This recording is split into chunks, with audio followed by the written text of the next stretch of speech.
Can you hear me? Yeah. Like I said, not in the studio. So you never know how these things are going to go. But I'll go ahead and start ready. I'm going to start all over right now. Ready? And we're live. Welcome, everybody, here to the Lakers Down podcast. I'm Anthony Irwin on vacation. As you guys can tell from the state of the technology surrounding me, I am out of my comfort zone. I am in my old bedroom. This is just how these things are going to go for the next, I think, 2, maybe 3 shows. This one Sunday, and then I'll be back home the following Tuesday. And in the meantime, right, we're looking for things to talk about. And today on the show, we are going to talk about the reasons to be optimistic about the Lakers. Obviously, it was not the offseason that we all had in mind. Obviously, there are boxes that were left unchecked, but it was still a pretty good team last year. And actually, the second half of the year, an actually good team once Darvin Ham kind of got out of the way. So today on the show, we're going to be talking about reasons to be optimistic. It's no fun to be sitting here in the middle of July, months from the season, looking at the negative side of things. Trust me, that is my life. That is how I look at things. I'm always going to be looking for reasons to be let down.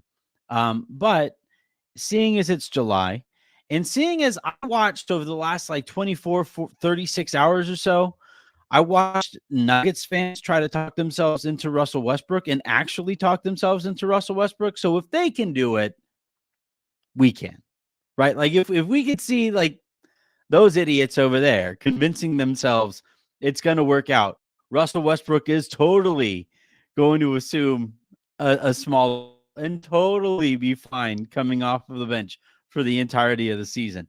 He's totally going to be great with sitting in crunch minutes or crunch time minutes for the sake for the likes of Christian Brown. Absolutely kind of thing that he's going to be looking forward to. And yeah, you're right. All of you Nuggets fans who have been yelling at me for the last 24, 36 hours, whatever, about how he accepted that role with the Clippers. Of course, he's going to be willing to do it again. We'll go ahead and ignore the fact that right after the season, we had a tell-all from Shams Charania talking about how the Clippers and Russell Westbrook were looking for a split from each other immediately after the season because they were sick of dealing with each other because Russell Westbrook didn't like coming off of the bench. We'll ignore all that. Water under the bridge. Totally something that Nuggets fans, it's worked for so many other teams employing Russell Westbrook in the playoffs. It's why could there possibly be any reason for doubt? So my point here is that like if Denver fans can talk themselves into Russell Westbrook, we like fans can talk ourselves into a 47-win team that was that had an actively detrimental head coach, that had dealt with enough annoying injuries over the course of the season to have a real impact on the team, and will hopefully be bolstered by some young talent either being added to the roster or improving. And we'll talk about all those reasons for optimism. A quick reminder, please do hit that subscribe button wherever it is that you get your podcast. And specifically right now, if you guys are watching on YouTube, just go right underneath this video. It says it right there. Hit that subscribe button. It's also like right there too. It's that jumpy, bouncy thing. Now that isn't a link. I've debated whether or not to make that a link. So if you want, I can make that a link, but it's telling you right there, subscribe. So what I'm going to be doing on the show, though, like I said, looking for reasons for optimism and then answering whatever questions that you guys have at the end of the episode. I think this is going to be somewhat shorter because my daughter is currently in the pool and I would like to be in there with her. So let's go ahead and dive on in to reasons to be optimistic about the 2024-2025 Los Angeles Lakers. All right. First reason is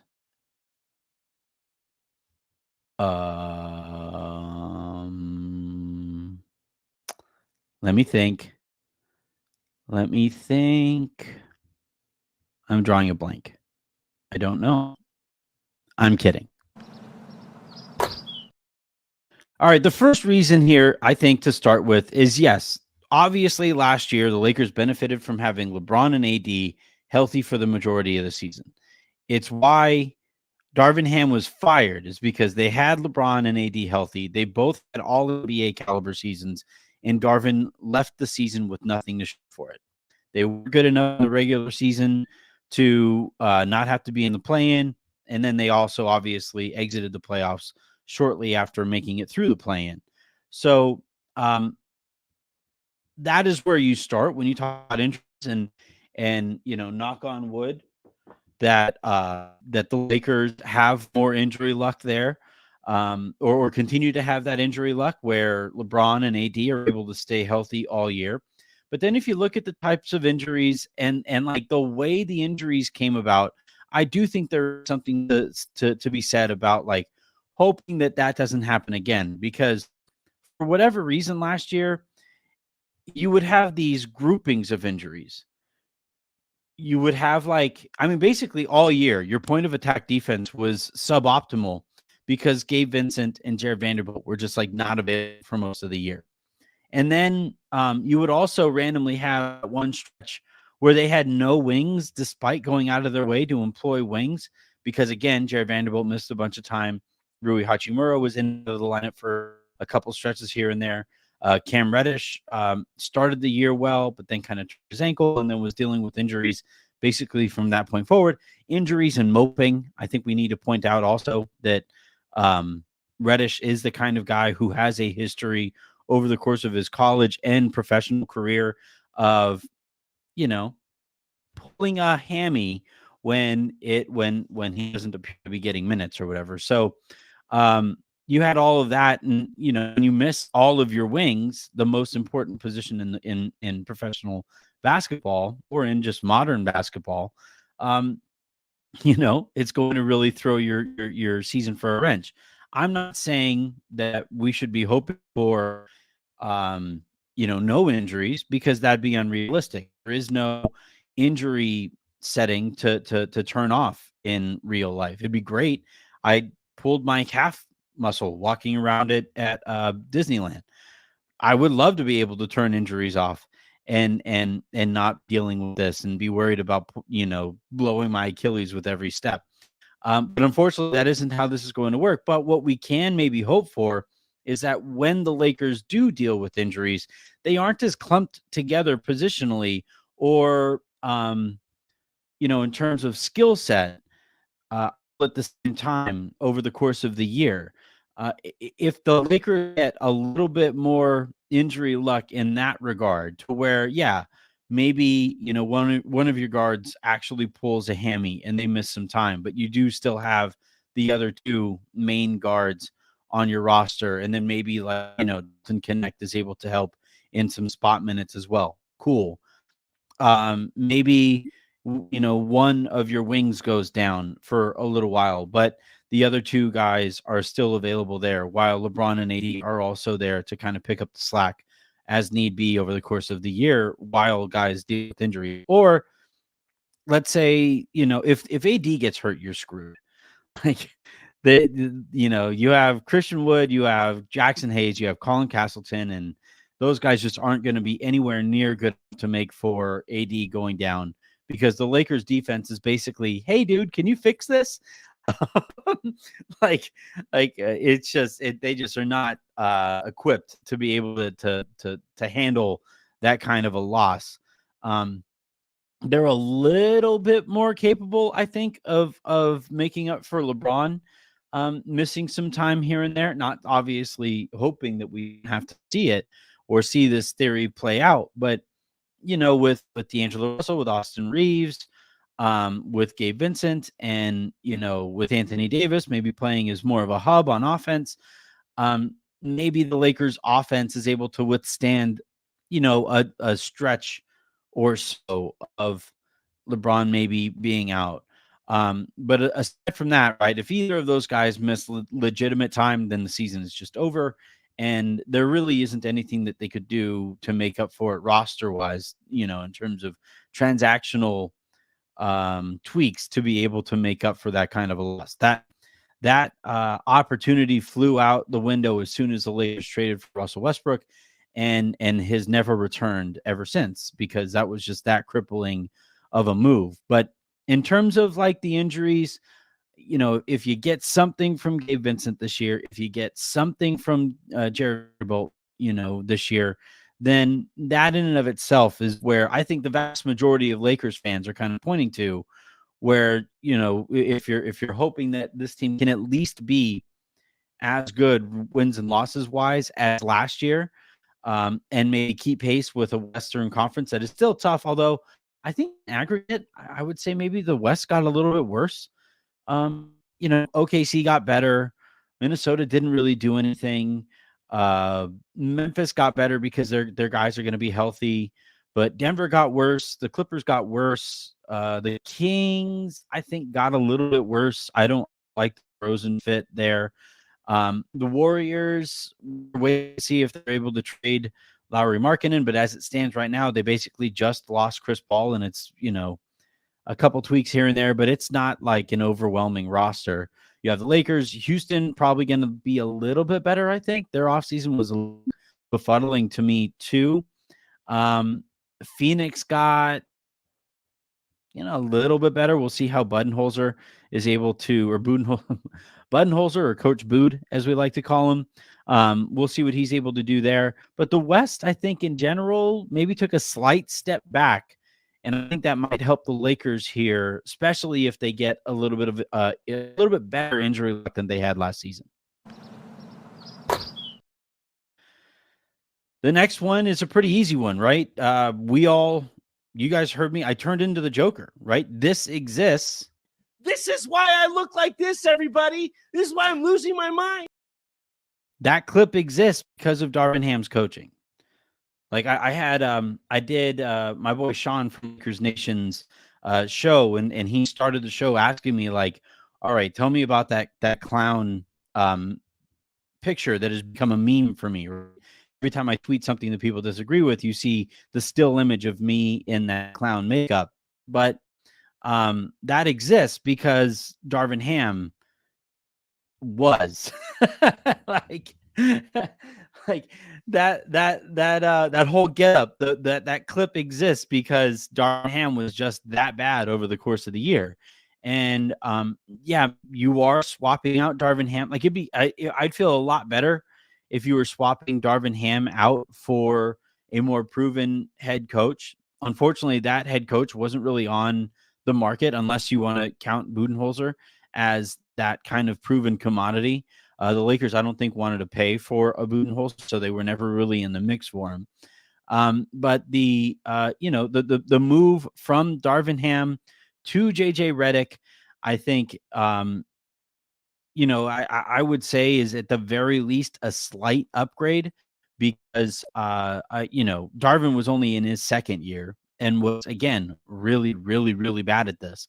It's really bad when Anthony Davis, who is not like, yeah, he demanded out of New Orleans, but he isn't the kind of guy to mope and pout and really throw a coach under the bus the way that he was willing to with Darvin Ham last year. That was pretty out of the ordinary when he went like that far so as to like really make it known Darvin was a problem. And I think, if JJ just, I don't know, plays the Lakers' best players, then the Lakers are a better team, right? Now you don't have the opportunity. The kind of hipster lineup that I think I would have liked to have seen too was Austin, Max, Prince, LeBron, AD, or like Austin, Max, Rui, LeBron, AD, which is still possible. That second one is still possible. The first one obviously isn't. Torian went with his BFF AE in Milwaukee. But, if the Lakers just, find an identity early and then stick with that identity, that in and of itself would be more than Darvin Ham ever established over the course of the year. I think that identity of being bigger, faster, stronger is, I think, still on the table, especially if the Lakers are good enough early to be able to go into the trade deadline with the idea of, making a couple tweaks here and there. So I think that, you know, not having Darvin Ham will be a tangible shot in the arm, compared to what things were like last year, where game in, game out, it was either a bad start or a bad stretch coming into the third quarter, or the Lakers just looked unprepared for a certain thing that a team was getting ready to do. No matter what it was, the Lakers just, because of Darvin, were at a consistent and marked, like noticeable coaching disadvantage. Like every game that the Lakers played in, basically, you were just waiting for Darvin to screw it up. And I think, this year, with JJ stepping in, he'd have to be a out disaster to be worse, which I guess is on the table because he's never coached before. But I think that, with LeBron's buy-in right from the get-go, and with Anthony Davis's buy-in right from the get-go, the Lakers will be in a better spot than they were last year from a coaching standpoint. The one thing that I'm a little nervous about is that this coaching staff is not anything to write home about. Talk to some people around the league, and they aren't exactly running for the hills because of the strategic advantage the Lakers are going to have because of the guys that they put around JJ Redick. It's just not an overwhelming coaching staff. Now it could come together, it could mesh, and between buy-in from LeBron James and buy-in from Anthony Davis and buy-in from the rest of the roster, as that trickles down, that culture trickles down, maybe it just winds up being a good enough fit that the personnel gets, all of the personnel on and off the court gets lifted up by that chemistry. But as it stands right now, it's a okay. I would say it's like an average coaching staff, maybe slightly below average, but I would say about an average coaching staff, when you factor in everything that the Lakers brought in and the roles that various coaches are going to slot into. But look, it doesn't matter. Average is still a sizable upgrade from last year. So if they're average from a coaching perspective and the Lakers get a little bit of injury luck compared to last year, then now you're really cooking with some grease. Now you're really cooking with some, man, I miss my grandma used to cook with lard. Back at a time where like I could eat that stuff and my metabolism would keep up. Now I like say lard and my cheek, I develop another chin. But cooking, if you get a little bit of injury luck, and JJ is a noticeable upgrade over Darvin Ham, now all of a sudden that 47 win total creeps up to 50 or 51, and that's probably enough to keep you out of the play-in. The last one here is that, look, you still employ LeBron James and you still employ Anthony Davis. And if you've watched either of those guys play so far in the Team USA exhibition games that they played so far, they look pretty effing good. Anthony Davis, you can make a real argument for being the best player so far on Team USA in terms of impact every time he steps onto the court. And LeBron has been overwhelming when he has felt the need to be overwhelming. So long as LeBron has that 102-mile-an-hour fastball that he can throw every so often, and the Lakers only need it every so often, then, that's the reason to be optimistic. If Anthony Davis is able to, he looks a little bit more explosive in these games so far. I know some people were kind of wondering, based off of some images that came out of him after the season, if he had lost a little bit of weight. If he has lost a little weight and is able to regain some of that explosiveness that made him special for the Lakers, made him a full-time 5, then that is an upgrade over last year's Anthony Davis. And last year's Anthony Davis was really effing good. So when you have LeBron James and you have Anthony Davis, that right there is the place to start. That is the starting point that I think the vast majority of the league's executives and coaches wish that they could start from. So if you're able to, if those guys are able to stay healthy and LeBron is bought into JJ Redick's system and Anthony Davis, is also bought in to that system, that right there is the reason and the only reason that the Lakers will be able to do anything. Those two guys, they are just that special. That's why I lose my mind every time Rob Pelinka, basically doesn't do his job, because those guys are that special, but they are still that special. And so long as you have those guys, that's the starting point that you need to, that I can understand why Lakers fans look at those two guys, especially while they're playing right now. They say Lakers will be fine. I think we should be hoping for a little bit more fine while they employ those guys, but they'll be fine.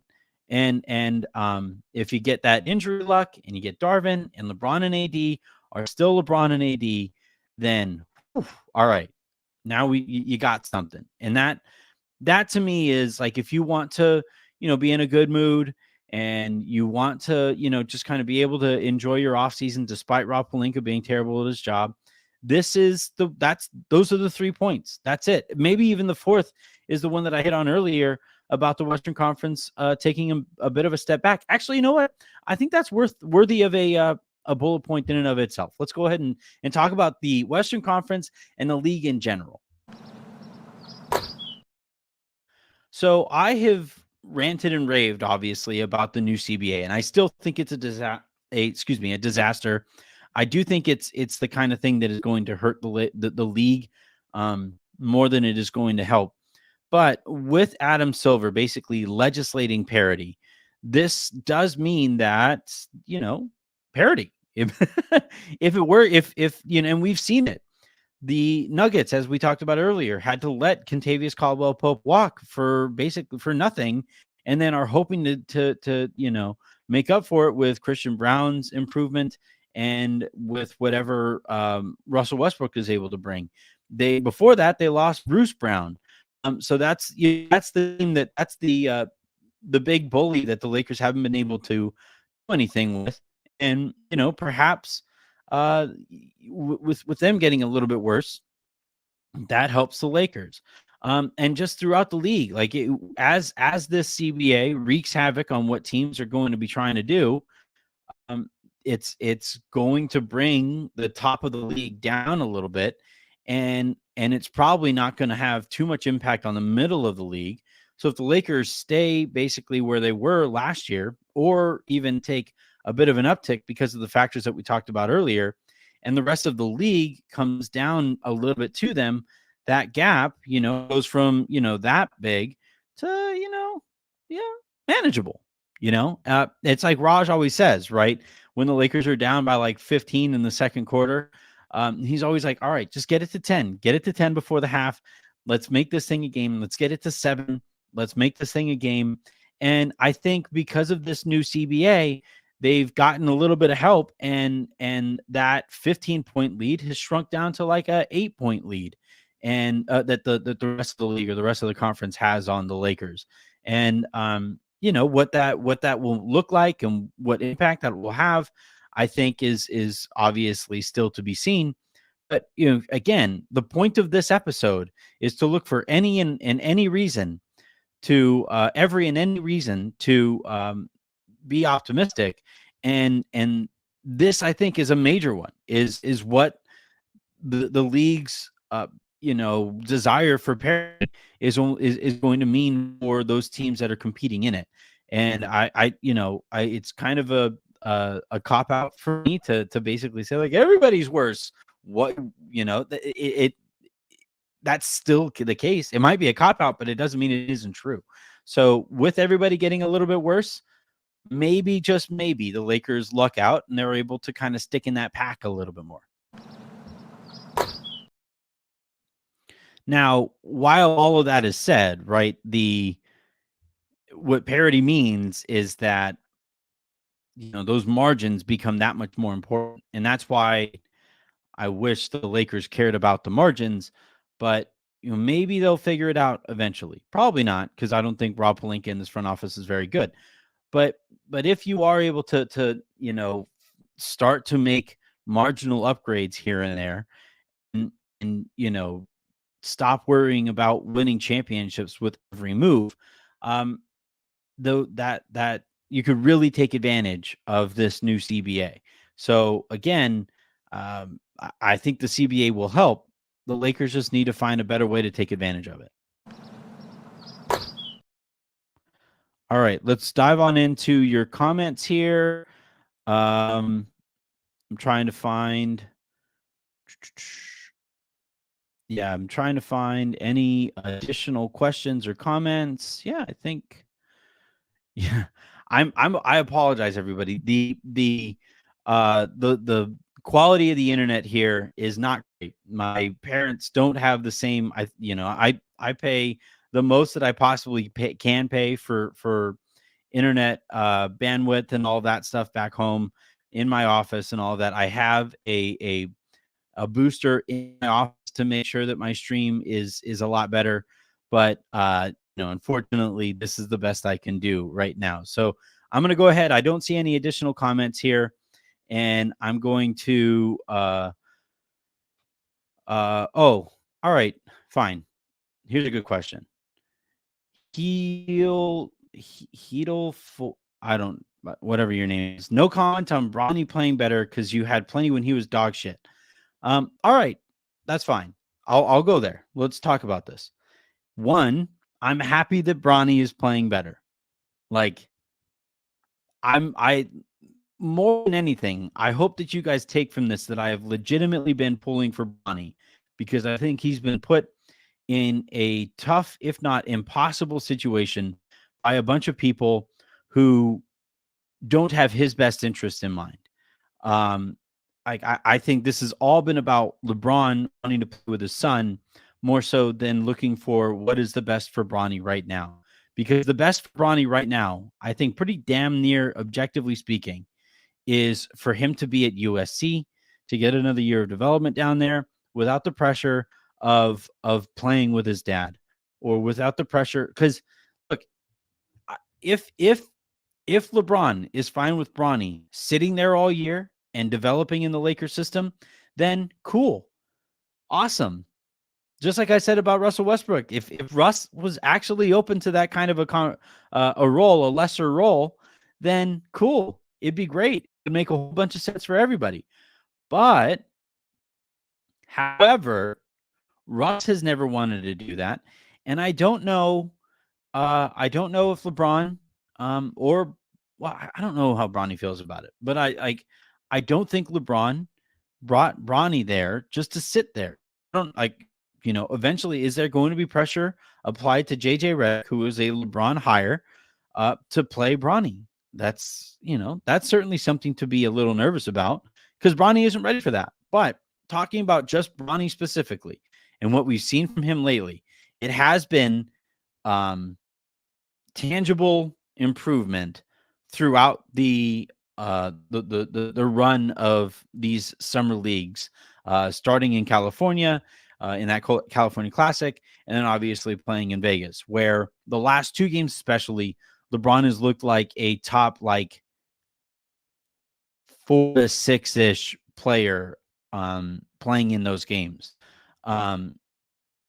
Maybe as high as 3, but I think 4 to 6 on average over the last couple of games. I think he is always going to look better when his teammates look better because he is not a scorer, and meaning he can't break people off of the dribble and get to the basket on his own, right? So he kind of needs a little bit of help, and as his teammates are better equipped to help him, he will look better that way. Also, because if he's more, his impact is, especially early, going to look better on the defensive side than on the offensive side. When you have better teammates out there that you don't have to make up for defensively, or as everybody is defending better, he's also going to look better. That also continues to help. So I think between his teammates kind of figuring it out, him kind of figuring it out, I don't think it's a coincidence that once the crowds kind of dissipated, and the focus, and like he couldn't quite hear the silences, and the oof, like when he was when he was playing, you could hear the crowd kind of pulling for him, and players can feel that. Like they, you can feel that, and I don't think it's a coincidence once those crowds went away that Bronny started playing a little bit better because he looked a little bit more relaxed and confident and comfortable out there. And then also just from a talent perspective, like I don't think he's an NBA player right now, but the vast majority of those guys out there aren't NBA players right now.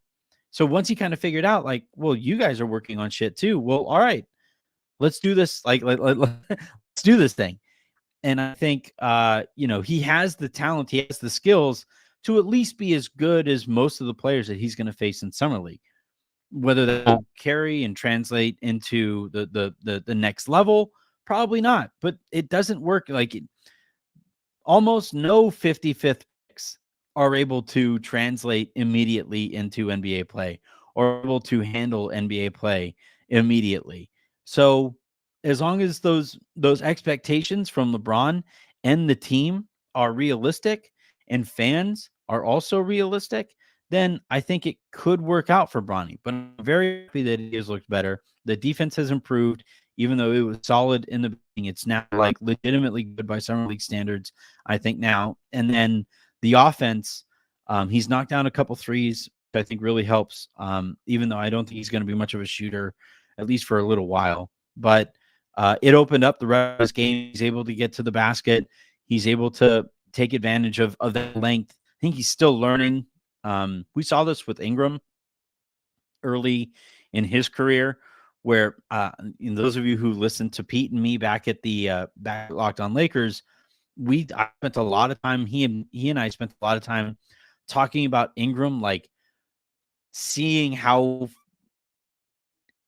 what his body is actually capable of. Like Pete used the phrase, Brandon Ingram was exploring his body out there on the basketball court, and I was like, pause. Even though pause wasn't a thing that yet, but we like that idea of we're all kind of watching Bronny figure it out. And it's that scene from every superhero movie where they get their powers and they're like, all right, well, let's see how far I can jump here. And in the first Tobey Maguire Spider-Man, he's jumping from building to building and he's going way up there like that. Bronny right now is still kind of seeing how far, his wingspan can stretch offensively. He knows he can take advantage of it defensively, but your wingspan can really help offensively. And I think he's kind of figured out some of that. The handles aren't still quite there. The instincts are pretty good on offense. For the most part, it's just kind of knocking down open shots as he has been more and more open, and then allowing that to expand his game from there. And it's been fun to watch him kind of figure that out. But you're right. It's a good question to hold me to account when I was pretty down on Bronny early on. And I'm still not saying that I want, like, anybody who was saying like, oh, Bronny can, is part of the reason why the Lakers are part of the reason to be optimistic about the Lakers this year. He isn't. Like, he's just not. And hoping for that from him is unfair to him. So let's just let him come along at his own pace. Let's, back off. And now that we've seen some success, I think we can all take a deep breath. And then, eventually I would like to arrive at a place where we could just talk about him, the basketball player. That'd be great. Like, that's I think almost anybody is hoping for, is for him to be good enough we can just talk about Bronny James, the basketball player, the Los Angeles Lakers, or the Los Angeles Laker, and we'll hopefully we'll get there sooner rather than later. All right, I'm going to go ahead and get out of here before we really start having those internet issues the way that we had them the other day. This is going to go right up onto the feed. So if you guys are listening to this in podcast form, please do hit subscribe to wherever it is that you get your podcasts. And then if you guys are watching live, especially on Twitter, head on over to youtube.com/@LakersLounge to subscribe there. If you guys are watching live on YouTube now, please hit that subscribe button there. And then, really importantly, tell your friends about the show. Tell your friends you hate it, or nope. Tell your friends you love it. Tell your enemies that you hate it, and that this guy is the worst. He is constantly talking about his vacation. His internet is terrible. He's fat. He's ugly. He looks shaggy because he's not shaving while he's on vacation.